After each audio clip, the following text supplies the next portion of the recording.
wabarakatuh. Waalaikumsalam warahmatullahi wabarakatuh. Syukur alhamdulillah Bapak dan Ibu sekalian. Pada hari ini kita dapat berjumpa kembali di acara aksi nyata dalam pendidikan bergerak. Yang kami hormati kepada Bapak Kepala Sekolah UPTD SPS SD Negeri Mandar Sari Mulia. Yang saya hormati Bapak dan Ibu guru serta staf. Sebelum mengawali kegiatan hari ini, kami mohonkan kepada Pak Ustadz untuk mengawali kegiatan ini dengan doa. Kepada Pak Ustadz, mohon doa. Assalamualaikum warahmatullahi wabarakatuh. Waalaikumsalam warahmatullahi wabarakatuh. Al-Fatihah.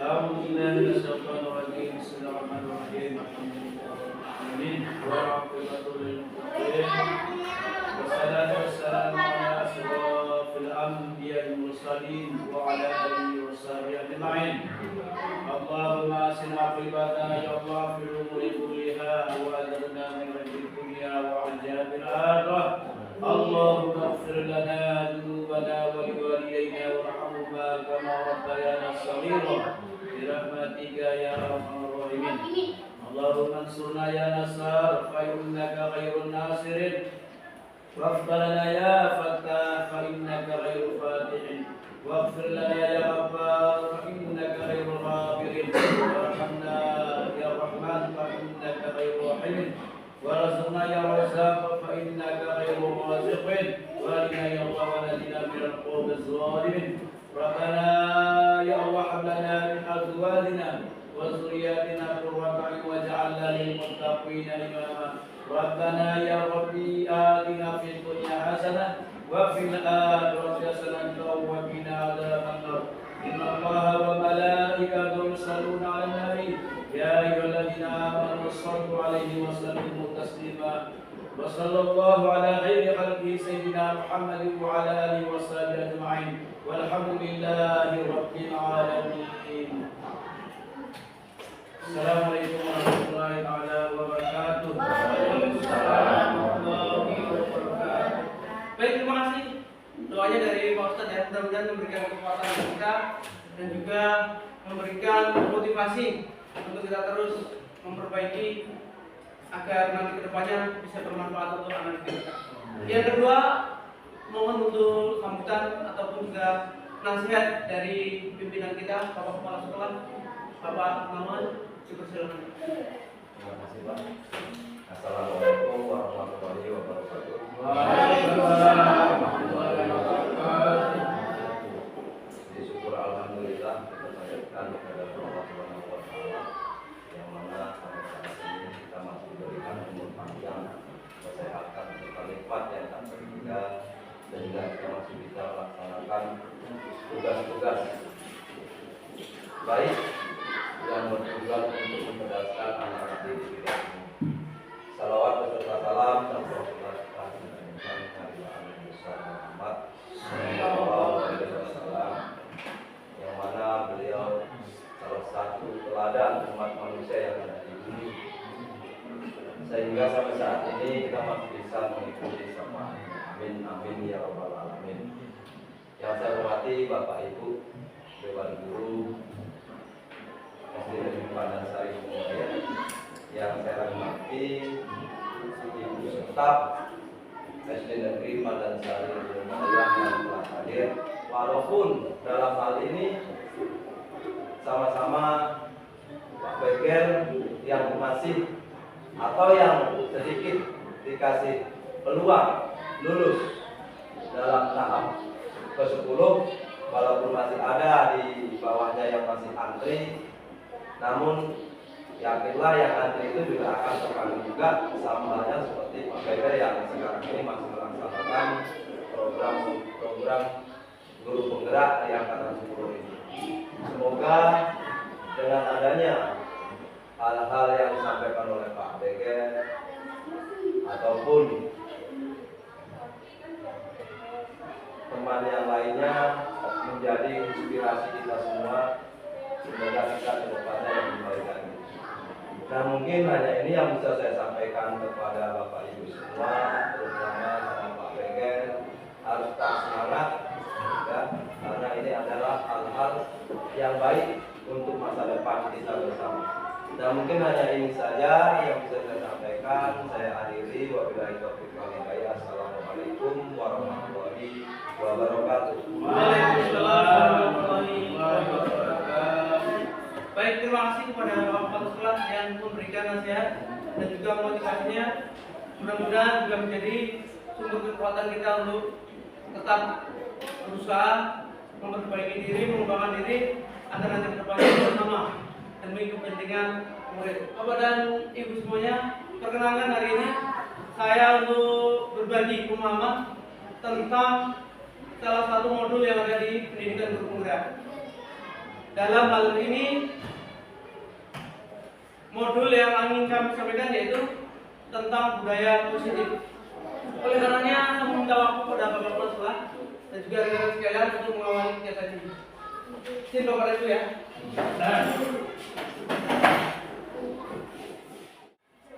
Baik Bapak dan Ibu, sebelumnya terima kasih atas waktunya juga kesempatan yang diberikan dari pihak sekolah kepada saya sebagai calon guru penggerak di pendidikan guru penggerak yang 10 ini untuk membantu pemahaman tentang salah satu modul yaitu terkait dengan budaya positif di sekolah. Bapak dan Ibu sekalian, dalam kegiatan ini latar belakang yang saya munculkan yaitu yang pertama, budaya positif ini sebagai perwujudan dari lingkungan pembelajaran yang kondusif, aman dan nyaman bagi perkembangan anak didik. Hal ini sesuai dengan filosofi Ki Hajar Dewantara bahwa lingkungan yang menyenangkan itu akan mempunyai pengaruh yang sangat besar bagi perkembangan anak didik.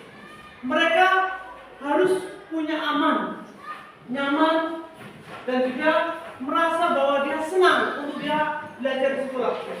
Ini menjadi salah satu kunci bahwa pembelajaran dari dalam kurikulum merdeka tidak ada tuntutan yang mendasar bagi mereka, tetapi mereka perlu dituntun.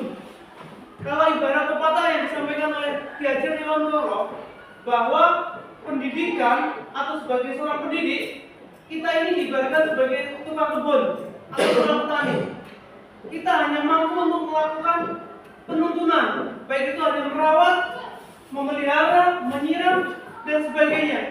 Oleh karenanya, tentu apa yang kita lakukan itu perlu kita ciptakan situasi yang kondusif agar nanti tanaman yang kita pelihara, yang kita jaga itu akan menghasilkan hasil panen yang baik. Seperti halnya anak didik siswa kita.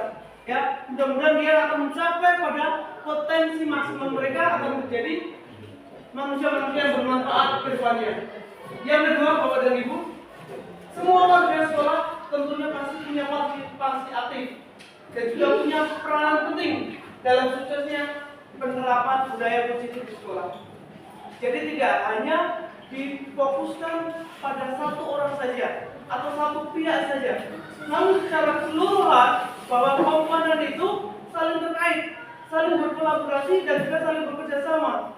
Kepala sekolah, dewan guru, kemudian siswa dan juga pihak-pihak lainnya tentu pasti akan menjadi satu kekuatan penuh agar terciptanya budaya positif di sekolah. Lalu kegiatan kali ini tadi sudah sedikit disinggung di dalam latar belakang, ya. Yang pertama adalah menumbuhkan budaya positif di kelas, termasuk juga nanti budaya positif di sekolah. Ya, jadi satu kelas dengan kelas yang lain secara paralel itu nanti akan saling berkesinambungan, akan menjadi satu kekuatan budaya positif di sekolah. Jadi tidak hanya kelas tertentu saja yang menjalankan budaya positif, tapi harapannya adalah semua kelas menjadi satu keterpaduan dalam melaksanakan budaya positif ini. Yang kedua adalah guna mendukung terwujudnya anak didik yang sesuai dengan profil pelajar Pancasila. Yang ketiga adalah tujuannya adalah adanya kolaborasi yang tetap terjaga pada semua komponen sekolah, kepala sekolah, dewan guru dan staf, siswa, bahkan yang perlu kita cermati adalah orang tua dan masyarakat juga punya andil besar dalam perkembangan siswa itu sendiri.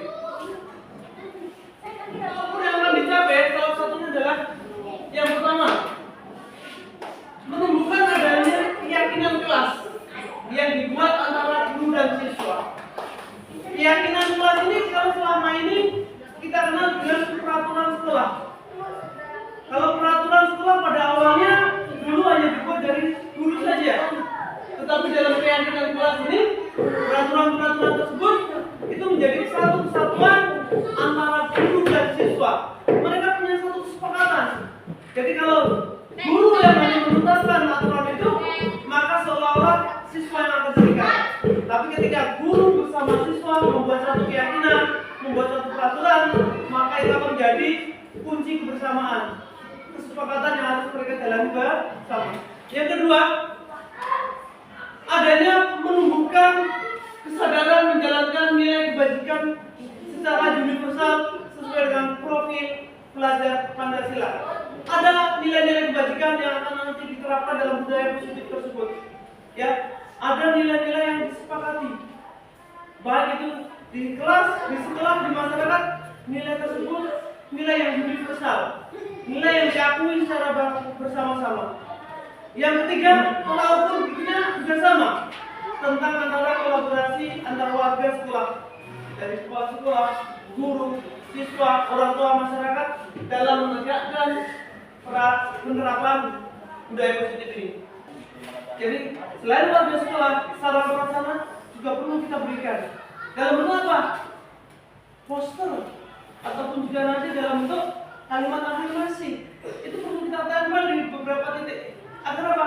Itu mengingatkan. Karena salah satu penguatan karakter bisa kita bina, kita terus kembangkan, itu salah satu dengan repetisi, kekuatan pengulangan. Ketika tiap hari anak itu melihat di situ ada poster yang mempunyai nilai positif, maka secara tidak langsung itu sudah mengajarkan. Jadi tidak harus kita selalu memberikan arahan langsung, tapi dari kalimat poster mereka ketika bertemu membaca itu paling tidak mereka tidak akan diajarkan secara tidak langsung.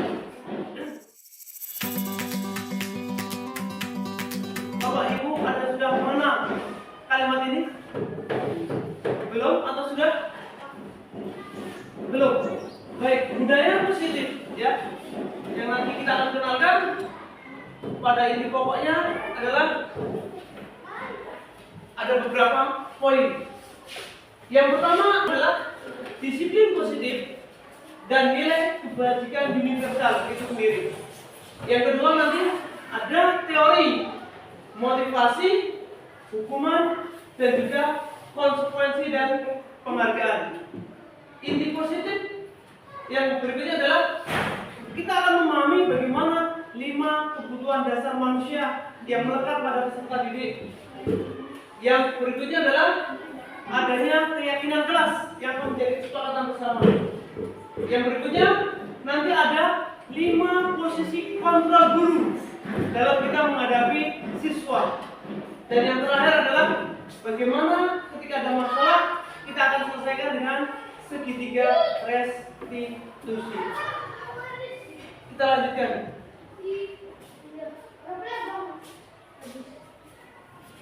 Baik, Bapak dan Ibu sekalian, mungkin di sini kita akan mulai dengan disiplin positif dan juga nilai kebajikan universal. Ada yang bisa membantu membacakan? Coba Pak nanti. Mana nih Pak? Dari Dr. William. Dr. William Besser dalam Choice Theory meluruskan beberapa miskonsepsi tentang makna kontrol. Ilusi guru mengontrol siswa. Ilusi bahwa semua penguatan positif, efektif, dan bermanfaat. Ilusi bahwa kritik dan membuat orang merasa bersalah dapat menguatkan karakter. Ilusi bahwa orang dewasa memiliki hak untuk memaksa. Bapak dan Ibu, coba bayangkan ketika ada 2 anak, ya, yang pertama punya mainan mobil-mobilan, dan anak yang kedua belum memiliki mainan itu. Tapi anak yang kedua ini berusaha untuk meminjam atau berusaha untuk mengambil mainan itu. Menurut Bapak dan Ibu sekalian, sekalian, kira-kira siapa yang punya kendali penuh untuk mempertahankan mobil atau mainan tersebut?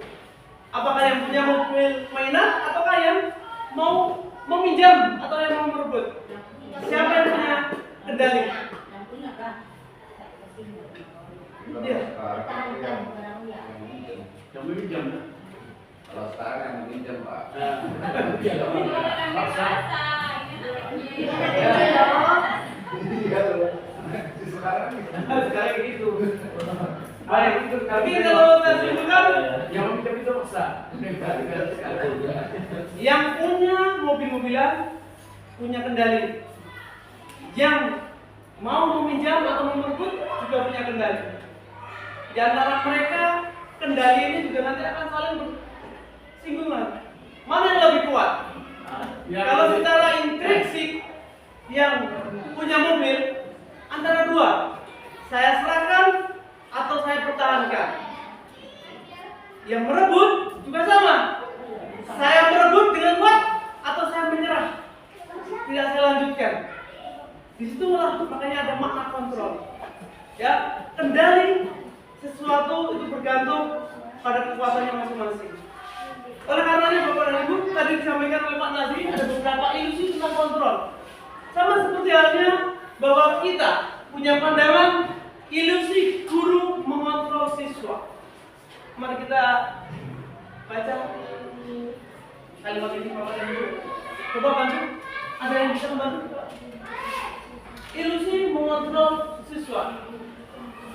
Pada dasarnya kita tidak dapat memaksa murid untuk berbuat sesuatu. Jikalau murid tersebut memilih untuk tidak melakukannya. Walaupun tampaknya guru sedang mengontrol perilaku murid, hal demikian terjadi karena murid sedang mengizinkan dirinya untuk dikontrol. Saat itu bentuk kontrol guru menjadi kebutuhan dasar yang dipilih murid tersebut. Teori kontrol ini menyatakan bahwa semua perilaku memiliki tujuan, bahkan terhadap perilaku yang tidak disukai. Ketika anak menyerahkan, ketika anak merebut, itu dia punya tujuan masing-masing. Jadi Bapak dan Ibu sekalian, di sini ketika kita memahami bahwa guru mengontrol siswa, di sini pandangannya adalah sebenarnya siswa lah yang menyerahkan diri untuk dia dikontrol. Maka kadang-kadang kita menemui bahwa siswa itu kadang tidak mau dia melakukan apa yang kita suruh. Tetapi ketika dia mau, berarti siswa tersebut menyerahkan diri untuk bisa dikontrol oleh guru. Kemudian yang kedua, dalam teori ini juga disebutkan bahwa semua penguatan positif itu efektif dan bermanfaat. Penguatan positif atau bujukan itu adalah bentuk-bentuk kontrol. Segala usaha untuk mempengaruhi murid agar mengulangi suatu perilaku tertentu adalah suatu usaha untuk mengontrol murid tersebut. Dalam jangka waktu tertentu, kemungkinan murid tentu akan menyadarinya, dan suatu kali dia akan mencoba untuk menolak bujukan kita. Atau bisa jadi murid tersebut akan menjadi ketergantungan pada pendapat sang guru tersebut. Jadi sesekali nanti mereka juga merasa bahwa dia juga akan mencoba untuk menolak apa yang kita suruh atau kita kendalikan. Makanya belum tentu semua penguatan positif itu efektif dan bermanfaat. Terkadang mereka juga nanti akan malah sebaliknya, mencoba untuk menolak bujukan kita. Kemudian berikutnya, ilusi yang ketiga adalah bahwa kritik itu yang akan membuat orang merasa bersalah, dapat menguatkan karakter. Kritik dan membuat orang merasa bersalah itu dapat menguatkan karakter. Menggunakan kritik dan rasa bersalah untuk mengontrol murid menuju pada identitas yang gagal. Mereka belajar merasa buruk tentang diri mereka. Mereka mengembangkan dialog diri yang negatif. Kadang-kala sulit bagi guru untuk mengidentifikasi bahwa mereka sedang melakukan perilaku ini. Karena seringkali guru cukup menggunakan suara halus menyampaikan pesan yang negatif. Ini adalah ilusi yang ketiga. Dan ilusi yang keempat, bahwa orang dewasa kadang memiliki hak untuk memaksa. Banyak orang dewasa yang percaya bahwa mereka memiliki tanggung jawab untuk membuat murid untuk berbuat hal-hal yang tertentu. Apapun yang dilakukan dapat diterima selama sebuah kemajuan berdasarkan sebuah pengukuran kinerja. Kompetensi siswa itu adalah anak yang baik. Anak yang baik itu seperti apa? Dalam kurikulum pendidikan sudah dijelaskan, Bapak dan Ibu, nilai-nilai kebajikan itu yang sekarang digalakkan oleh pemerintah melalui program pendidikannya itu adalah menjadi profil pelajar Pancasila. Ya, profil pelajar Pancasila seperti apa? Yang pertama ada beriman, bertakwa kepada Tuhan Yang Maha Esa dan juga berakhlak mulia. Yang kedua, punya sikap kemandirian. Yang ketiga, bernalar kritis. Yang keempat, berkebinekaan global. Yang kelima, bergotong royong, dan juga yang keenam adalah kreatif. Bapak dan Ibu sekalian, nilai-nilai kebajikan itu tidak hanya pemerintah kita, tapi organisasi-organisasi dunia juga mereka punya pandangan sendiri tentang nilai-nilai kebajikan itu. Ya, jadi ada nih program BIO, program Primary Use Program, ya, bahwa sikap murid yang mereka kembangkan karakter tersebut ada toleransi, rasa hormat, integritas, mandiri, menghargai, antusias, empati, keingintahuan, kreativitas, kerjasama, percaya diri, dan komitmen. Ya, jadi ada banyak nilai-nilai universal. Jadi yang berikutnya ada 9 pilar karakter Indonesian Heritage Foundation. Ini juga menguatkan sendiri karakter-karakter yang mereka yakini, nilai-nilai kebajikan yang mereka yakini. Ya, tapi kalau kita sebagai pendidik, ya, terutama di Indonesia, kita akan diarahkan pada profil pelajar Pancasila. Bahkan Bapak dan Ibu, ada nilai-nilai universal yang digaungkan oleh The Virtus Project. Ya, ada banyak sekali nilai kebajikan itu. Ternyata tidak sedikit Bapak dan Ibu nilai kebajikan itu, tapi sangat-sangat beragam. Ya, ada kepedulian, keterbukaan, kebersihan. Mereka punya indikator-indikator tersebut yang membedakan satu dengan yang lainnya. Kira-kira menurut Bapak dan Ibu, nilai kebajikan universal ini sudahkah diketahui semua guru?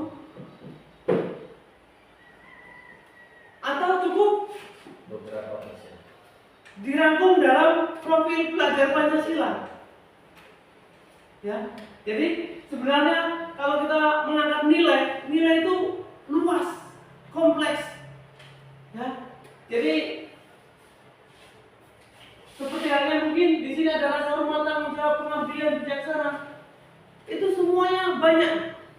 Tidak hanya 1-2 karakter, tapi dibangun ini bahkan mungkin ada, kita hitung 1, 2, 3, 4, 8 kali 4, 30 lebih nilai karakter. Atau bahkan kalau nanti sudah, ini bahkan kalau tidak salah mendekati 40 nilai karakter Bapak dan Ibu yang mereka gaungkan. Oleh karenanya Bapak dan Ibu, dari nilai ini mungkin ada yang didiskusikan dari teman-teman. Kalau menurut Bapak dan Ibu, sesuai dengan visi yang pernah kita sampaikan di pertemuan sebelumnya, ya, kita berusaha untuk mewujudkan manusia yang berakhlak mulia, berkarakter, kreatif, sesuai dengan profil pelajar Pancasila. Artinya kita rangkum visi tersebut untuk apa? Salah satunya adalah agar semua yang ada di sini bisa termaktub ke dalam beberapa nilai karakter profil pelajar Pancasila. Ya, Bapak dan Ibu. Baik, kalau tidak ada ini pendapat, saya lanjutkan.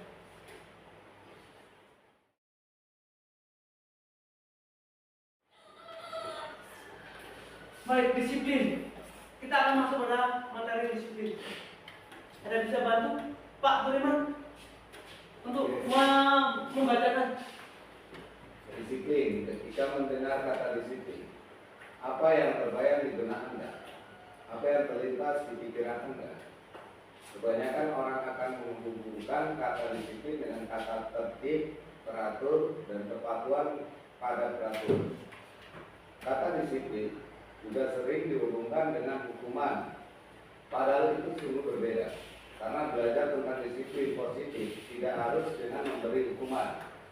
Justru itu adalah salah satu alternatif terakhir dan bila perlu tidak digunakan sama sekali. Dalam budaya kita, makna kata disiplin dimaknai menjadi sesuatu yang dilakukan seseorang pada orang lain untuk mendapatkan kepatuhan.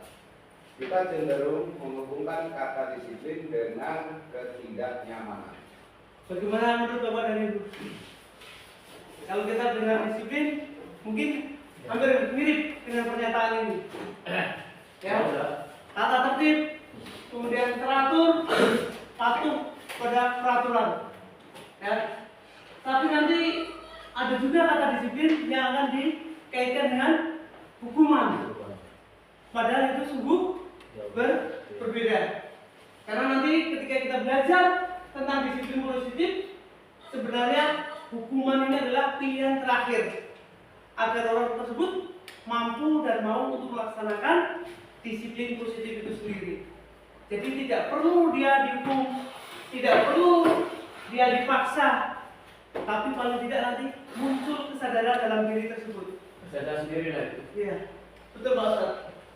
Oleh karenanya, kalau kata disiplin itu hanya dimaknai dengan kepatuhan, maka dia nanti akan terikat tadi.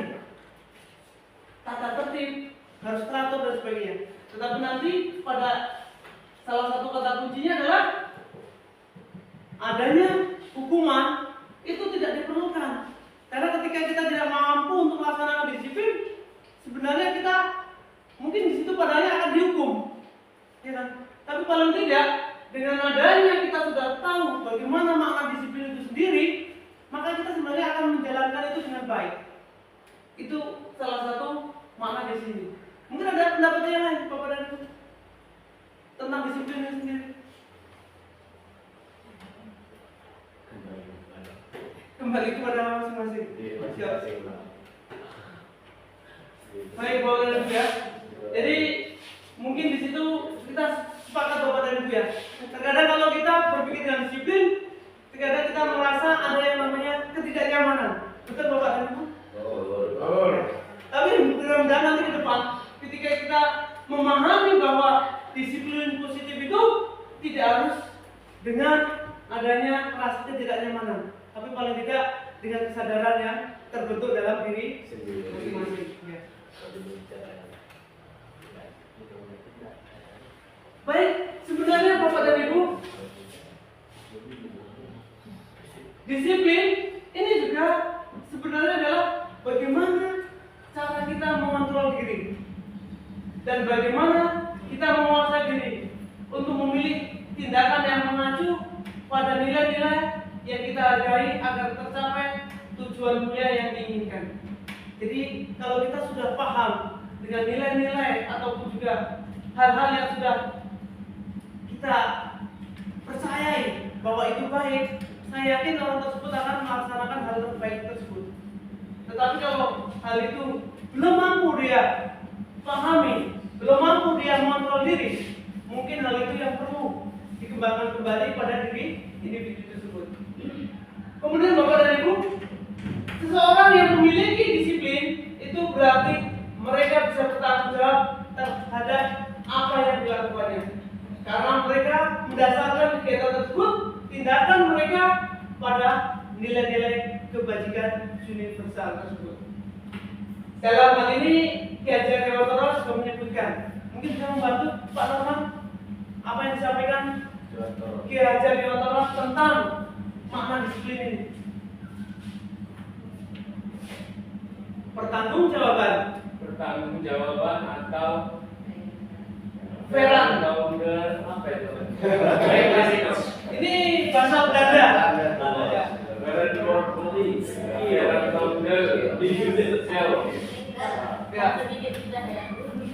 Itulah selalu menjadi sisihannya hak atau kewajiban dari seseorang yang pegang kekuasaan atau pimpinan dalam umumnya.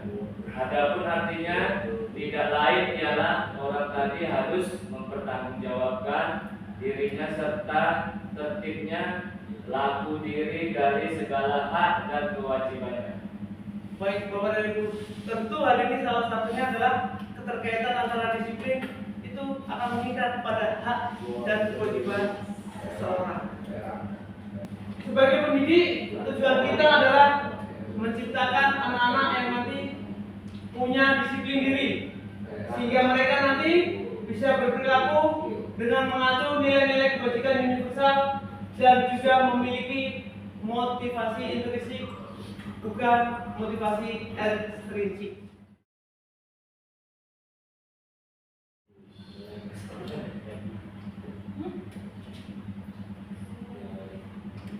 Baik Bapak dan Ibu, ya ini ada lanjutan dari materi sebelumnya. Ada teori motivasi, hukuman dan penghargaan. Mengapa seseorang melakukan hal tertentu? Itu pasti punya alasan tertentu. Di sini motivasi perilaku manusia dibagi menjadi 3, ya, sesuai dengan pendapat Diane Gosen. Diane Gosen dalam bukunya Restructuring School Discipline, bahwa ada 3 motivasi perilaku manusia.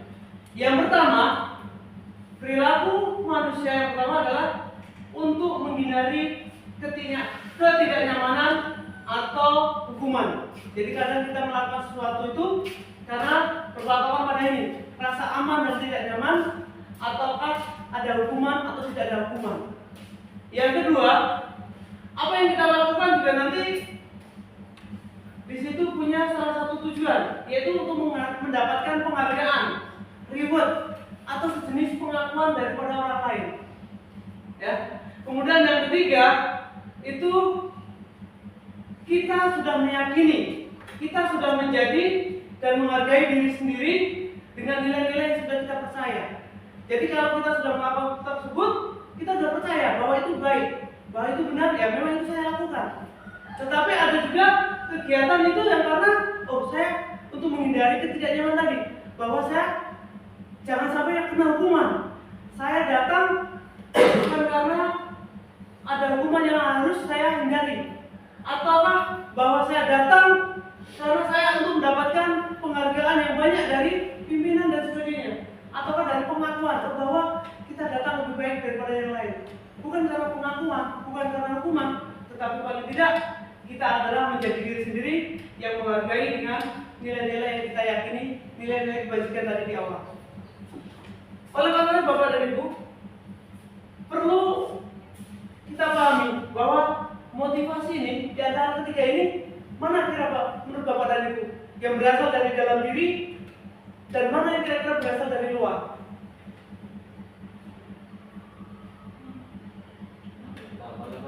Ya?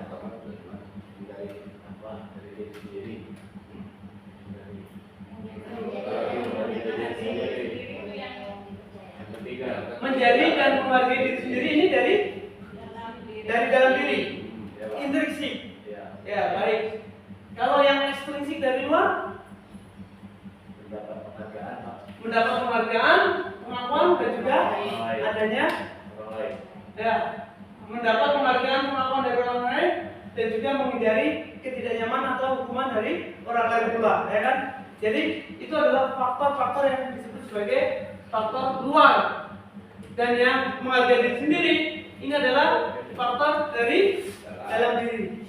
Mana yang akan kita pilih? Ya, ini nanti akan menjadi cerminan diri kita ke depannya. Kita mendapatkan hukuman, pasti kita akan merasa, ya, di sini adalah sesuatu yang meyakinkan. Ya, tetapi kalau nanti kita berpikir bahwa itu adalah kesepakatan yang sudah menjadi konsekuensi, berarti itu sebenarnya kalau saya melakukan tindakan tertentu, saya mendapat konsekuensi tertentu. Itu pasti terjadi kalau itu sudah menjadi konsekuensi. Tapi kalau hukuman itu karena dia tidak menginginkan itu, karena dia belum mengetahui itu, karena adanya hukuman tersebut. Tapi nanti kalau restitusi, sebenarnya apa yang kita lakukan itu sudah menjadi pilihan.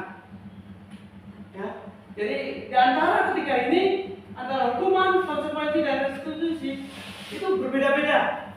Ya, ada identitas gagal yang menyemat pada nilai hukuman, tapi nanti akan ada identitas yang sukses ketika berhasil dia pada nilai konsekuensi dan restitusi.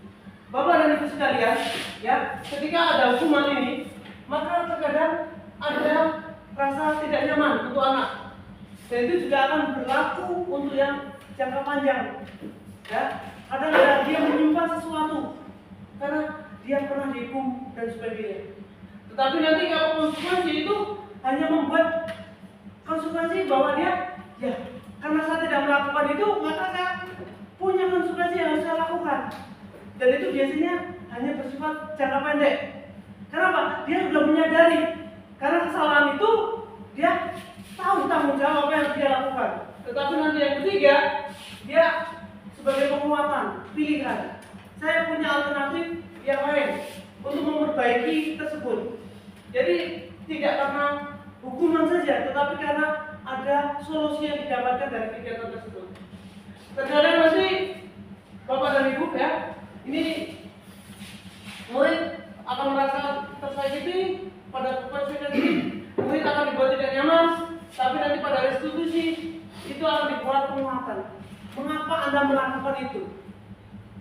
Tadi kita harus tahu mengapa dia melaksanakan itu. Ada kebutuhan apa yang harus dia lakukan? Ada apa dia melakukan kegiatan itu, punya tujuan apa? Ini harus menjadi catatan tersendiri. Kalau memang itu baik, tidak ada masalah. Tetapi nanti kalau dia menyimpang, itulah yang harus diluruskan pada nilai restitusi tersebut. Kemudian Bapak dan Ibu, ya, ini juga kita lanjutkan. Pertanyaan, ya, di antara ketiga ini mungkin nanti di titik paling bawah, ya, sesuatu dilakukan kalau hukuman itu rata-rata dibuat oleh gurunya, ya, dihukum.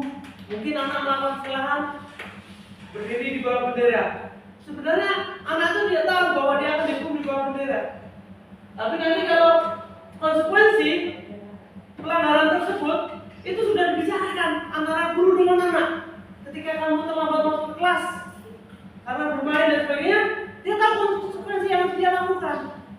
Jadi di antara tersebut sudah ada komunikasi antara guru dengan anak. Jadi tidak semata-mata bahwa kita menuntut anak, tapi di sini adalah kesepakatan itu sudah dibuat antara guru dan anak. Kemudian yang ketiga juga restitusi, itu juga sama, sudah dibuat antara anak itu sendiri. Ya, jadi mereka mau melakukan apa bukan atas dasar kita, tapi mereka sendiri yang akan melakukan konsekuensi itu. Contoh ketika anak ada mematahkan pensil temannya, ya, kalau kita hukuman anak itu pasti kita akan suruh berdiri atau suruh lari dan sebagainya. Tapi kalau dia konsekuensi, dia sudah tahu dia harus minta maaf dan sebagainya. Ya, tapi nanti kalau dibuat anak itu nanti akan bagaimana dia cara menenangkan temannya yang dipatahkan pensilnya, apakah dia harus mengganti, apakah dia nanti harus meminta maaf, itu nanti kita serahkan kepada si anak sendiri. Jadi tidak perlu kesepakatan kita. Itu di antara tiga makna antara hukuman, kemudian konsekuensi dan restitusi. Kita serahkan kepada anak pada tahap restitusi. Sebenarnya itulah yang kita tuju, untuk menyadarkan nanti anak-anak juga punya nilai-nilai kebajikan sendiri. Jadi di antara ketiga ini, hukuman itu adalah alternatif terakhir, atau kalau bisa tidak perlu dilakukan. Kenapa? Tadi ada jangka panjang yang harus dia lalui. Ya, jadi itu sebaiknya dihindari. Mungkin saya pernah melakukannya karena belum tahu dosen seperti ini. Mungkin saya juga pernah melakukan tersebut. Nah, ada anak terlambat, saya suruh lari 2 kali lapangan. Ya, mungkin pada waktu itu, ya karena anak harus punya konsekuensi, harus ada punya tindakan tertentu untuk kembali mereka mendisiplinkan. Tapi nanti kalau kita sudah pada restitusi, kita serahkan kembali kepada anak. Apa sih yang ingin kamu lakukan? Ya, untuk memperbaiki apa yang sudah mereka buat kesalahan. Jadi mereka punya daya pikir tersendiri.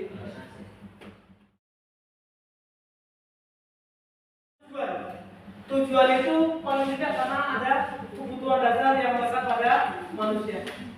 Mungkin Bapak Ibu sudah mengetahui kebutuhan dasar ini?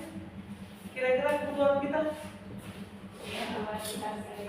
Kalau kita dulu dalam pelajaran ekonomi atau IPS, kita akan dikenalkan bahwa ada kebutuhan sandang,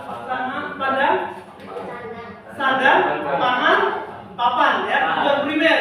Kemudian kebutuhan sekunder tentang pendidikan dan kesehatan. Kemudian ada kebutuhan yang ketiga yaitu tersier atau tambahan. Mungkin hiburan, mungkin laptop, healing, wisata, itu juga kebutuhan. Oleh karenanya, shopping, ya, belanja itu adalah kebutuhan. Healing, ya.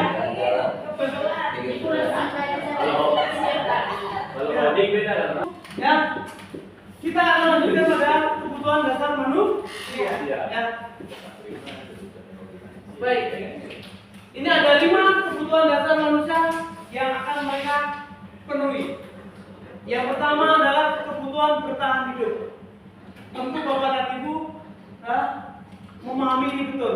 Ya, kebutuhan dasar manusia yang pertama adalah kebutuhan untuk bertahan hidup. Bertahan hidup ini ada beberapa kelompok. Yang pertama adalah fisiologis, biologis, dan psikologis. Ya, yang fisiologis itu termasuk kesehatan, rumah, dan makanan. Itu berkaitan dengan fisik kita. Kemudian juga ada kebutuhan biologis, proses reproduksi, keturunan, melanjutkan keturunan. Ya, ini juga kebutuhan untuk bertahan hidup melalui pernikahan. Ya. Kemudian ada kebutuhan psikologis. Kalau kita sudah ada rumah, ada tempat tinggal, ada makanan, ada kesehatan, tentunya kita juga akan punya kebutuhan yaitu rasa aman dan nyaman. Bapak ada rumah ada anak tak konsentrasi ya. Kalau stres Ada tidak apa itu ya kan? Banyak harta dari mumet. Anak umat orang sedekah. Ya itu kan. Ini sikesnya tadi ya. Isolasi aja. ketika kita berada di lingkungan tertentu, ya di lingkungan yang baru, mungkin juga kebutuhan rasa aman ini adalah betul-betul yang menjadi incaran utama, ya. Karena kalau kita di lingkungan tertentu, kalau kita sudah merasa tidak aman, tidak nyaman, kita sudah tidak betah di situ. Tapi kalau kita sudah merasa aman dan nyaman, tentunya kita akan betah di situ. Seperti halnya nanti anak kita. Kalau mereka sudah merasa aman di sekolah, saya yakin mereka juga akan nyaman di situ, agar mereka mudah melaksanakan pembelajaran dengan baik. Yang kedua, kebutuhan dasar manusia yang kedua yaitu adalah kebutuhan kasih sayang dan rasa diterima. Kebutuhan akan hubungan sosial, kebutuhan untuk memberi dan menerima kasih sayang, serta kebutuhan untuk merasa menjadi bagian dari suatu kelompok. Ini adalah kebutuhan rasa kasih sayang dan juga rasa diterima. Ini adalah kebutuhan yang berkaitan dengan hubungan sosial satu orang dengan yang lain. Ya, kadang mungkin kita punya pengalaman anak didik kita, ada teman mereka yang kadang dia dikucilkan karena tertentu. Itulah yang harus kita atasi. Ya, karena mereka tidak diterima di kelompoknya. Kadang dia bisa menyendiri dan sebagainya. Itulah yang harus dirangkul kembali. Agar apa? Mereka menjadi satu kesatuan. Yang ketiga, ini ada juga kebutuhan dalam diri seseorang itu adalah penguasaan dan pengakuan atas kemampuan. Kebutuhan dasar akan penguasaan yang tinggi, biasanya ini juga akan menjadi keinginan untuk menjadi pemimpin.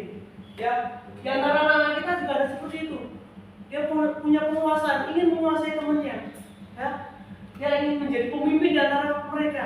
Makanya terkadang kita lihat berita fenomena mereka ada geng-geng tertentu. Ya, kenapa? Dia ingin ada pengakuan atas kemampuannya. Ya, Disinilah kehati-hatian kita untuk anak didik kita. Kemudian yang berikutnya adalah kebutuhan akan kebebasan atau pilihan. Kebutuhan kebebasan yang tinggi itu perlu menginginkan pilihan, perlu banyak bergerak, suka mencoba-coba, senang mencoba hal yang baru dan yang menarik. Terkadang pada anak didik kita itu juga mereka butuh kebebasan, tidak hanya pengen duduk saja, tapi kadang dia juga merasa pengen bebas, pengen mencoba sesuatu, melakukan praktek sesuatu, atau mungkin mereka pengen belajar keluar ruangan dan sebagainya. Itu kebutuhan yang melekat juga pada diri anak didik kita. Ya, jadi ada pilihan-pilihan yang ingin mereka capai. Tidak hanya mereka dipilihkan, tapi mereka juga punya pilihan tertentu. Yang terakhir ini sudah tentunya adalah kebutuhan akan rasa senang. Kesenangan yang tinggi ingin menikmati apa yang dia lakukan. Ya, ia bisa berkonsentrasi tinggi saat dia mengerjakan apa yang ia senangi. Ketika anak itu memang betul-betul senang membaca, maka dia akan senang membaca terus. Dan itu juga akan mengasah kemampuan mereka, menambah wawasan mereka dengan baik. Seperti hanya memancing, kita betul-betul sudah suka dengan memancing, gitu kan? Terkadang apa yang ada di rumah juga ini menjadi ketertinggalan. Jadi ada butuh rasa kesenangan dengan dia memancing, tetapi ada juga kebutuhan kesenangan dengan dia mungkin tadi dikatakan shopping atau healing, ya lupa, atau mungkin Pak Mason yang saya butuh rasa senang, saya suka meja dan sebagainya. Jadi ada kebutuhan kesenangan yang harus dia penuhi. Ya, ini berbeda-beda. Jadi Bapak dan Ibu sekalian, kebutuhan dasar manusia ini sudah melekat tentunya pada diri anak didik kita. Baik Bapak dan Ibu, ada pendapat yang ingin dilanjutkan? Kalau tidak kita lanjutkan untuk keyakinan kelas. Mungkin kalau keyakinan kelas ada yang sudah Bapak dan Ibu lakukan? Ada. Bagaimana menurut pendapat Bapak Ibu? Tentang keyakinan kelas seperti kesepakatan kelas. Iya. Kesepakatan kelas, keyakinan kelas sama. Kesepakatan kelas, keyakinan kelas itu muncul itu dari peraturan-peraturan yang ada di sekolah. Tetapi biasanya nanti kata kuncinya adalah guru bersama siswa menciptakan atau membuat kesepakatan kelas. Jadi siswa juga harus dipahamkan dulu bagaimana adanya nilai kebajikan itu ada. Kalau nilai kebajikan mereka sudah memahami, maka akan mudah dalam menciptakan keyakinan kelas. Bapak dan Ibu sekalian, mungkin di sini kita akan sedikit praktek bagaimana cara membuat keyakinan kelas. Di belakang ada itu teknik. Ya. Bebas Bapak Ibu, kuning semuanya. Kira-kira menurut Bapak dan Ibu, ya kita seolah-olah membuat keyakinan kelas. Keyakinan kelas apa yang ada di sekolah atau di kelas kita ya? Menurut Bapak dan Ibu. Ya boleh. Satu-satu aja. Mungkin sebagai contoh ketika kita meyakini bahwa kita tidak boleh membuang sampah sembarangan, kita tuliskan di situ satu. Apanya? Ininya, saran-sarannya untuk yang mana saran-sarannya dari bagian dulu. Pesan-pesan. Nggak ada. Seterusnya ini ada ini tiadakan.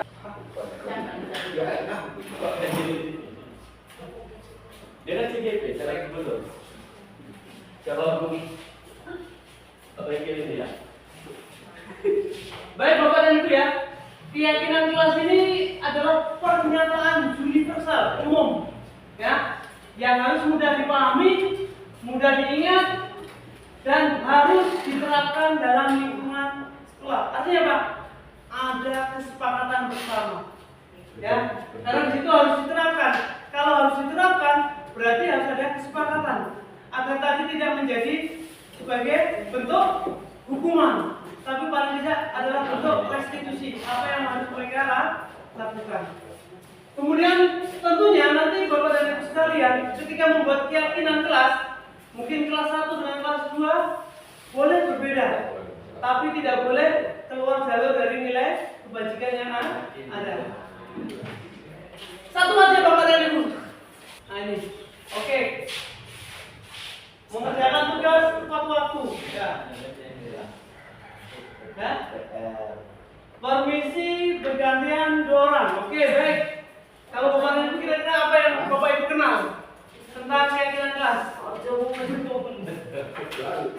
Iya. Kita akan melakukan ini Pak. Lagi. Ini tadi tuh nih. Lem apa? Ya. Ini. Baik, sekali.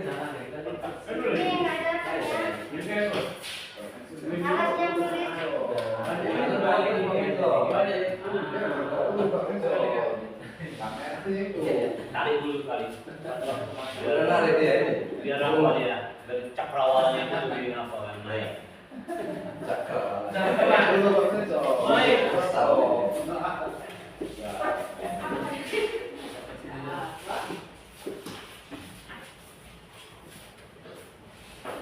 Baik, ada lagi Bapak dan Ibu? Kita akan gali kira-kira peraturan kelas apa yang bisa kita munculkan nanti kepada anak-anak kita. Ya. Karena ketika anak kita tidak memahami peraturan kelas, maka gurulah yang akan memunculkan dulu. Ya. Pakai yang kuning di belakang.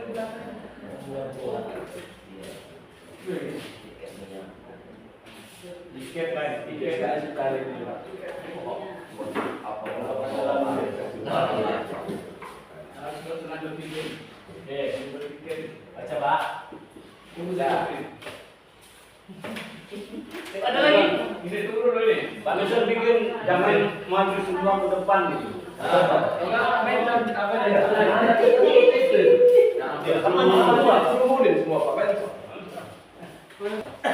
Tiga SKS.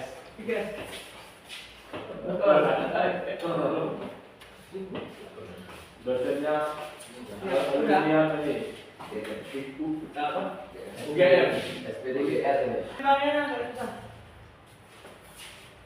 Baca kedua nih. Baik, Bapak dan Ibu, minta tolong satu orang.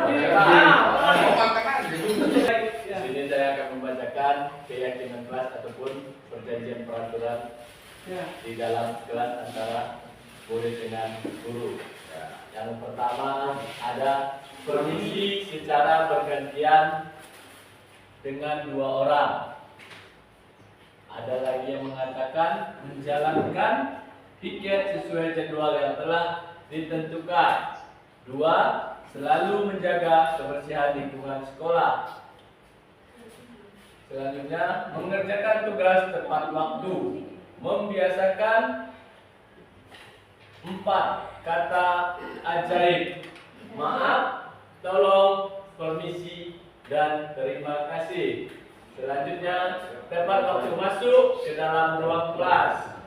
Menjaga ketertiban kelas. Contohnya bergantian dalam bertanya. Selalu mengucapkan salam ketika masuk ke dalam kelas. Piket kelas harus bekerja sepenuhnya.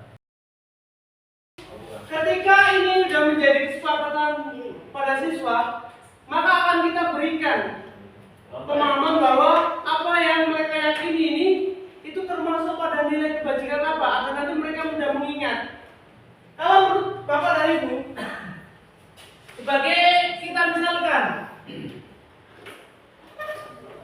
menjaga kebersihan lingkungan kelas atau menjaga kebersihan lingkungan sekolah, ini satu kata kunci yang tepat untuk mewakili ini apa Bapak dan Ibu? Nilai kebajikan menjaga apa Bu? Ya, kebersihan. Jadi nanti anak-anak akan mengingat ini.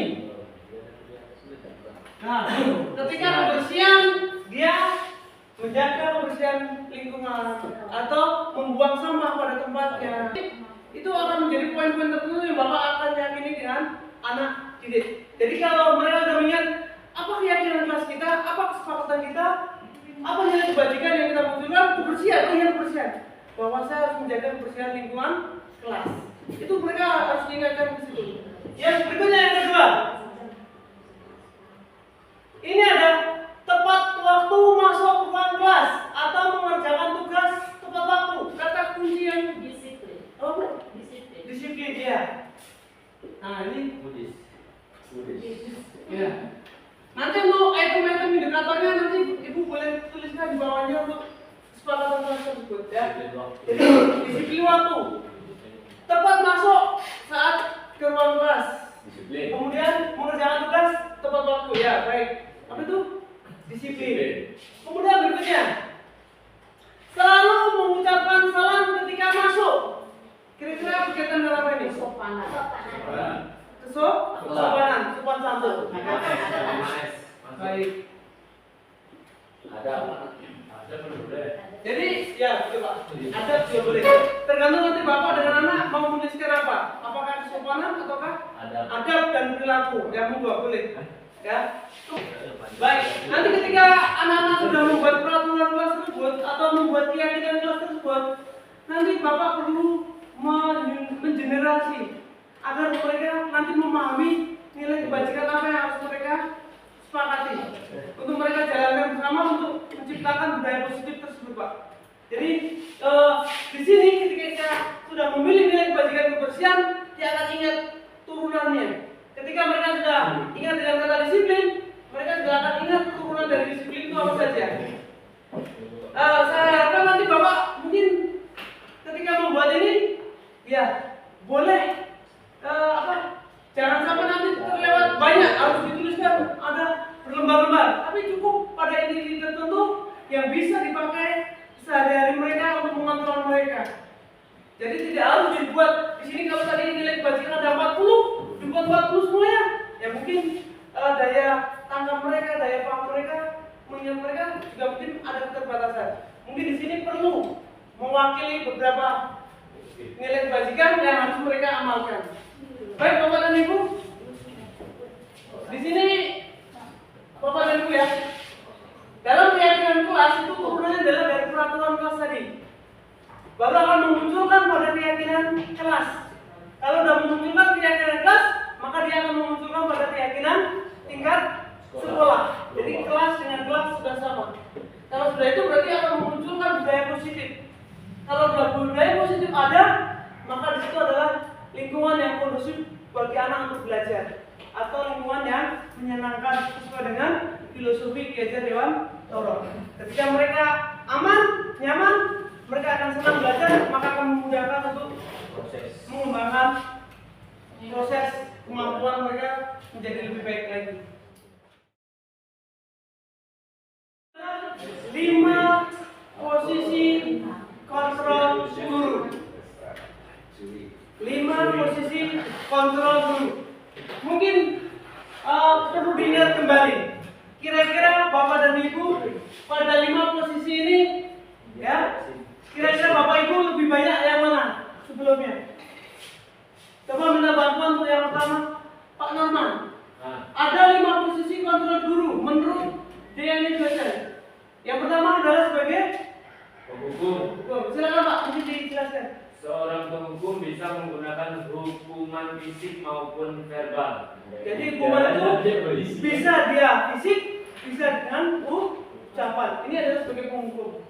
Kemudian posisi kontrol yang kedua, pembuat rasa bersalah. Pembuat rasa bersalah akan menggunakan keheningan yang membuat orang lain merasa tidak nyaman, bersalah atau rendah diri. Baik. Untuk posisi kontrol yang ketiga, Teman, guru pada posisi ini tidak akan menyakiti siswa, namun akan tetap berupaya mengontrol siswa melalui persuasi. baik. Yang berikutnya, yang keempat, Yang keempat yaitu memantau. Memantau berarti mengawasi. Pada saat kita mengawasi, kita bertanggung jawab atas perilaku orang-orang yang kita awasi. baik. Yang terakhir adalah Oke, next. Manager. Guru membuat sesuatu bersama dengan siswa, mempersilahkan siswa mempertanggungjawabkan perilakunya, mendukung siswa agar dapat menemukan solusi atas permasalahannya sendiri. Baik, kira-kira yang paling banyak sebelum posisi kontrol ini penghukum dan apa kira-kira? Hukum lah. Pembatasan teman. Jadi kadang ada mungkin merasa bahwa siswa dan guru itu kadang kedudukannya sama. Seperti seolah-olah mereka menganggap kita temannya sendiri kan gitu. Ya, mungkin ada juga yang seperti ini Bapak dan Ibu ya. Tapi di antara kelima posisi kontrol ini, kira-kira menurut Bapak Ibu mana yang terbaik? Manajer. Apakah sebagai penghukum, pembuat rasa bersalah, apakah sebagai teman, Hukum pemantau, apakah sebagai manajer? sebagai manajer, Pak. Ya? Sebagai manajer. Bagaimana Pak Ustaz? Sebagai Guri Handayani tadi, Pak. Sebagai Hukum itu yang terbaik atau yang tidak boleh dilakukan kira-kira? Itu terbaik lah bagi kita ada penguasa untuk berkatanya kita mampu. saya sebagai manajer, Pak. Ya. Pak Ustaz, Baik. Sama? sebagai manajer, Pak. Seperti itu Guri Handayani. Itu Guri Handayani. Guri di depan, guru di belakang. Sesuai. Kita kan sebagai manajer, kita yang selalu mendukung siswa sesuai dengan visi misi Merdeka Belajar Pancasila. Baik ya. Baik Bapak dan Ibu sekalian, mungkin kita juga akan kembali meluruskan. Tidak apa-apa. Mungkin pandangan kita di awal berbeda, tapi tidak masalah. Mungkin nanti ke depannya kita akan bersama. Tadi disampaikan di awal kita kegiatan bahwa hukuman itu adalah Sebaiknya tidak dilakukan. jalur alternatif terakhir. Jalur alternatif terakhir atau kalau bisa itu tidak dilakukan. Jadi kalau selama ini kita pernah melakukan sebagai penghukum, kita nanti ke depan akan mengurangi. Karena tadi ada dampak yang ditimbulkan dari hukuman yang diberikan. Dan itu akan berjangka panjang.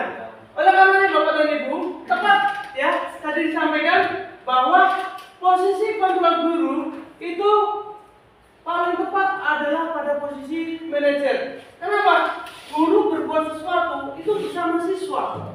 Kemudian mempersilahkan siswa untuk mencoba mempertanggungjawabkan perilakunya.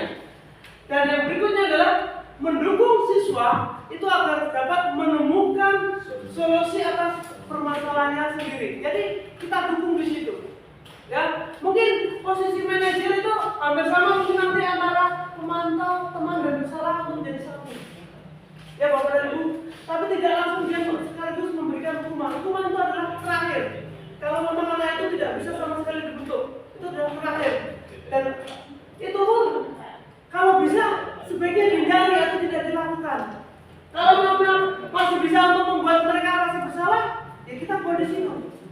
Ya, kalau memang bisa nanti kedepannya dibuat dia jadikan sebagai teman, tapi ada batas-batas tertentu, tidak ada masalah. Ini Pak, Ya. tadi hukuman kan? Ya. Seperti apa contoh yang kita kasih hukuman kepada siswa tadi? Boleh dikasih hukum yang terakhir kan? Terakhir boleh kita hukum anak tadi. Iya. Maksudnya apa yang bagusnya hukuman itu kasih kepada murid pendidik tadi? Ya tadi Bu ya. Ya apa contohnya hukumannya? Baik. Sebelum kita memberikan hukuman tadi Bapak dan Ibu, ketika anak melakukan kesalahan, contoh tadi. Hukuman itu. Nah, iya. Maksudnya, ketika selama ini kita memberikan contoh hukuman Bapak dan Ibu ya, anak keliling lapangan. Karena dia terlambat masuk kelas, dia berasal dari apa? Kantin. Keluar kantin dan sebagainya. Dari kantin dia masuk terlambat. Berlama-lama di kantin. Ketika berlama-lama di kantin, Bapak dan Ibu, kita itu harus menjadi posisi manajer. Apa itu artinya? Bagaimana kita mempersilahkan siswa untuk mempertanggungjawabkan perilakunya? Dengan cara apa? Kita gali dulu Bapak dan Ibu. Tadi Bapak dan Ibu ingat ada 5 kebutuhan dasar manusia yang harus dia penuhi. Ada bertahan hidup, ada kesenangan, ada pengakuan, ada kenyamanan dan sebagainya. Jadi kita harus tahu dulu mereka berbuat itu karena dasar apa? Apakah hanya kesenangan saja, iseng saja, ataukah karena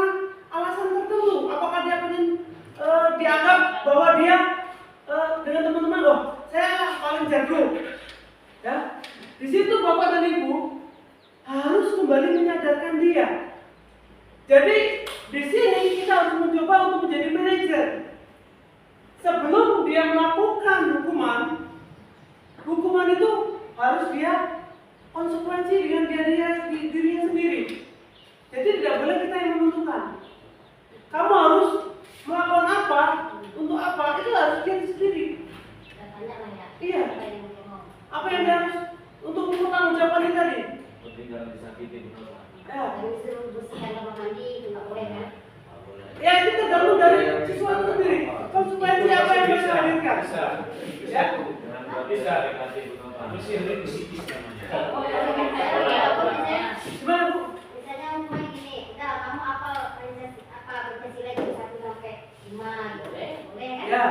Kalau itu sudah menjadi kesepakatan di awal, Bapak dan Ibu, nah di sini, ketika misal di sini ada kebersihan, disiplin, sopan dan tanggung jawab, ketika mereka melanggar ini, Bapak Ibu harus punya kesepakatan.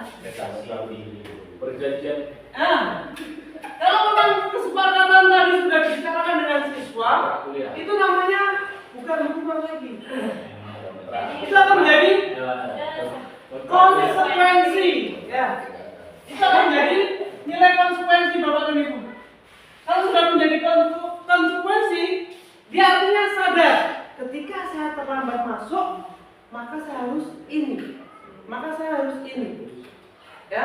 Ataukah nanti ketika saya terlambat masuk, saya tidak boleh pulang duluan. Saya harus mengerjakan itu sampai tuntas di jam istirahat berikutnya. Jam istirahat berikutnya mungkin dia nggak boleh istirahat, harus mengerjakan ketinggalan tadi. Mungkin catatannya kurang, mungkin dia menjawab soalnya kurang. Jadi hukuman itu adalah alternatif terakhir, Bu. Ya. Yang harus kita lakukan pertama adalah pada posisi manajer. Sekarang pemahaman atau paradigmanya adalah bagaimana mereka bertanggung jawab atas kesalahannya. Ya, Bapak dan Ibu.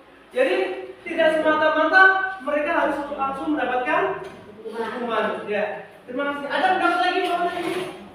Pak Mason, sebagai senior, bagaimana tentang posisi kontrol guru ini? Penghukum, pembuat rasa bersalah, menurut Pak Mason? CCTV. Apa yang sebaiknya guru lakukan ketika anak melakukan kesalahan? Mantap. Bagaimana Pak? Ya, Pak Mason membenahinya. Ya, jadi paling tidak berarti membenahi dari sikap dan mentalnya. Terima kasih Pak Mason. Bagaimana upaya kita menyelesaikan permasalahan yang ditimbulkan oleh siswa itu? Jadi kita punya solusi atas permasalahan tersebut. Yang pertama, kegiatan restitusi adalah bagaimana kita menstabilkan identitas. Coba bantu Pak. Pak tulisan yang warna kuning Pak. Gimana ya Pak? Yang muda-muda itu. Menstabilkan identitas saudarakan untuk mengubah identitas anak dari orang yang gagal karena melakukan kesalahan menjadi orang yang sukses. Ya, baik Pak ya. Jadi yang pertama adalah kegiatan yang menstabilkan dulu identitas. Salah satu caranya di sini adalah Bapak dan Ibu. Ya, ini ada beberapa trik. Apa yang kita sampaikan kepada anak didik kita saat kita menstabilkan identitas itu? Nah, berbuat salah itu sebenarnya tidak apa-apa, itu di awal. Tapi nanti ada kelanjutannya. Kenapa itu dikatakan tidak apa-apa? Yang kedua, tidak ada manusia yang sempurna. Itu boleh dikatakan di awal. Dan yang ketiga, saya juga pernah melakukan kesalahan seperti itu kok. Atau nanti kita bisa menyelesaikan masalah ini. Itu untuk meredakan dia. Jadi ketika ada masalah, maka kita stabilkan dulu. Untuk menghindari stroke itu. Iya. Hakim Pak kebanyakan sekarang guru kan tidak buat pertanyaan itu. Ya makanya dari itu Pak. Langsung ponis pada siswa. Ya. Oleh karenanya kita akan dihadapkan pada segitiga restitusi ini untuk mengendalikan atau mempertanggungjawabkan apa yang ada di siswa tersebut. Yang kedua, Bapak dan Ibu, Semua perilaku mempunyai alasan, ya. Validasi tindakan yang salah. Sebenarnya ketika dia salah, tadi kebutuhan dasar mereka itu apa? Ya, kamu pasti punya alasan mengapa kamu melakukan itu. Ya, ketika mereka mencoret-coret tembok, mereka mungkin butuh kesenangan untuk menggambar dan sebagainya. Punya fasilitas, harus kita fasilitasi. Kemudian yang berikutnya, kamu harus patut bangga pada dirimu sendiri. Kamu telah melindungi sesuatu yang penting buatmu. Ini adalah mungkin ketika dia direbut barang miliknya, ya, oleh orang lain. Sebenarnya ketika dia melawan, berontak, kemudian dia melakukan perlawanan diri, kemudian yang lain terjadi nangis dan sebagainya. Sebenarnya kita punya segitiga restitusi, yaitu memvalidasi tindakan yang salah tersebut. Sebenarnya kamu juga patut bangga bahwa kamu bisa melakukan untuk melindungi sesuatu yang penting buatmu. Karena terkadang kita ketahui bahwa anak didik kita ketika mereka di kelas kok pensilnya hilang, bukunya hilang, macam-macam. Makanya ketika dia sebenarnya mempertahankan apa yang dia miliki, dia tidak ada masalah. Ya Bapak dan Ibu ya. Kemudian yang terakhir Bapak dan Ibu, itu kita akan kembalikan kepada dia adalah tentang bagaimana menanyakan keyakinan itu pada siswa kembali. Ya, kita semua memiliki motivasi internal. Ya, di sini apa yang kita percaya sebagai kelas atau kesepakatan kelas atau kesepakatan keluarga. Kalau itu di keluarga, tapi kalau di kelas, apa yang menjadi kesepakatan kita di kelas? Apa nilai-nilai umum yang sudah kita percaya? Apa bayangan kita tentang kelas yang ideal dan sebagainya? Atau sebenarnya kamu mau jadi apa? Itu adalah untuk menetralkan di posisi terakhir tentang keyakinan. Jadi Bapak dan Ibu, segitiga restitusi ini adalah bagaimana supaya kita menyelesaikan suatu masalah yang ada di siswa. Sabrina hari itu bangun terlambat dan dia terburu-buru untuk sampai ke sekolah. Dia pun akhirnya sampai di pintu gerbang, tapi baru menyadari kalau tidak menggunakan sepatu hitam seperti tertera di peraturan sekolah. Di depan pintu kelas, Bapak Lukman memperhatikan sepatu Sabrina yang berwarna coklat. Sabrina berusaha menjelaskan bahwa dia terburu-buru dan salah menggunakan sepatu. Pak Lukman menanyakan Sabrina, apa peraturan sekolah tentang seragam warna sepatu? Sabrina menjawab, sudah mengetahui sepatu harus berwarna hitam. Namun karena terburu-buru dan mengenakan salah sepatu, selain itu dia juga tidak mungkin kembali pulang.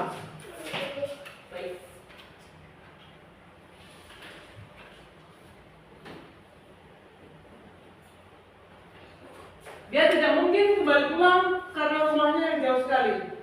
Namun Pak Lukman tetap bersikeras pada peraturan yang berlaku dan mengatakan, ya sudah, kamu sudah melanggar peraturan sekolah. Kamu salah, sudah terlambat. Salah pula warna sepatunya. Segera buka sepatumu kalau tidak bisa menggunakan warna sepatu sesuai dengan peraturan. Kemudian Sabrina meminta maaf dan memohon kembali kepada Pak Lukman agar tetap dapat mengenakan sepatunya dan berjanji tidak akan mengulang kesalahannya. Namun Pak Lukman tidak mau tahu. Ya, tidak, kamu telah melanggar peraturan sekolah. Kalau tidak sanggup ambil sepatu di rumah atau diantarkan sepatu ke sekolah, ya sudah, kamu tidak bersepatu seharian di sekolah. Ya, sekarang coba sepatumu dan silakan kamu belajar tanpa sepatu seharian di sekolah. Ya, Sabrina pun dengan berat hati mencopot sepatunya dan memberikannya kepada Pak Lukman. Seharian dia tidak berani berkeliling sekolah karena malu dan lebih banyak berdiam diri di kelas tanpa alas sepatu. Kalau menurut Bapak, tindakan Pak Lukman ini kira-kira sudah tepat atau belum? Sudah tepat. Belum. Ya. Kalau belum, kira-kira mana yang baik? Sudah. Saya sudah. Belum. Sudah. Apa tanggapannya? Alasannya kalau belum? Karena yang dilakukan Pak Lukman itu membuat siswa itu jadinya terakhir tidak mau keluar kelas. Ya. Membuat artinya penerapan Pak Lukman ini membuat siswa itu kurang percaya diri keluar kelas. Siswa tidak apa tersisa batin. Tapi kalau dia apa? Ya, minum dulu, Pak. Baik, ada pendapat bahwa apa yang dilakukan Pak Lukman kurang tepat. Karena sampai membuat siswa dia malu tidak keluar kelas. Tidak ada percaya diri. Itu akan menimbulkan trauma gitu. Baik. Kalau menurut yang sudah tepat ada? Nah, tadi siapa itu? Sudah tepat. Kalau saya Pak, Ya. tepat Pak. Nah itu kan akan memberikan efek jerah. Karena kan sisa itu kan hanya 1 hari. Jadi ketika nanti setelah lepas dari jam sekolah, sepatu kan dikembalikan lagi. Jadi yang itu nanti kan akan berjalan ke yang kepada siswa yang lain. Enggak. Kalau saya, Ya, ya. Baik. Kenapa? Baik. kalau saya sudah tepat Pak. Ya. Karena di sekolah itu waktu mereka pakai sepatu itu kan nggak salah naik tangga. Jadi supaya mereka sih bukan seperti itu. Jadi kedepannya dia tidak akan mengulang lagi. Ya Pak, Baik ya, Pak. tempat kami yang lama pernah melakukan hal yang sama. Ya. Ketika siswa menggunakan sulap, kami cita dan mereka siswa itu tidak boleh menggunakan alas kaki rasa keluarga. Ya. Ketika pulang boleh diambil, tapi besok dilakukan lagi. Tidak ada kecurangan. Tapi ini tergantung pokok masalah juga loh. Sebenarnya bagaimana? Ini pokok masalahnya memang dia tergesa-gesa. Seharusnya Pak Lukman tadi harus ada kebijakan plus untuk si Sabrina tadi. Jadi jangan terus diambil yang sifatnya membuat si anak tadi langsung ya seperti itu tadi. Keluar sekolah pun malu. Oke, kalau SD kalau SMP memang masa sekarang susah diterapkan seperti itu. Menjadi itu. Makanya setuju saya tidak tepat kebijakan Pak Lukman itu. Pak, karena dia sudah mengakui anak tadi si Sabrina sudah mengakui. Artinya kita kembali ke peraturan yang tadi, Pak. Ya.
mengganti pensil Firman yang patah ya. Kira-kira berapa hari? 2 hari ya. Jadi nanti kamu akan mana? Uang dari mana? Orang tua maksudnya uang saku kamu. Isikan uang saku. Ya baik. Jadi nanti kamu juga masih ingat kan dengan keyakinan kelas kita? Apa coba sebutkan? Saling menghormati sesama ibu. Jadi kalau sesama teman kita juga harus baik ya. Jadi saya senang sama Abi karena tidak sampai kumpul ya kan, hanya marah dan mengatakan dan sudah ingin memperbaiki dengan cara mau menyisihkan uang saku untuk mengganti bensinnya ya. Nanti kamu keluar cari firman, kamu minta maaf, dan nanti kamu berupaya untuk memenuhi janji kamu ya. Terima kasih sekarang. Assalamualaikum warahmatullahi wabarakatuh. Nama saya Hardi, kelas 5A. Saya senang dapat berdiskusi dengan Pak Begel untuk mengendalikan diri serta saling menghormati sesama teman. Terima kasih. Silakan.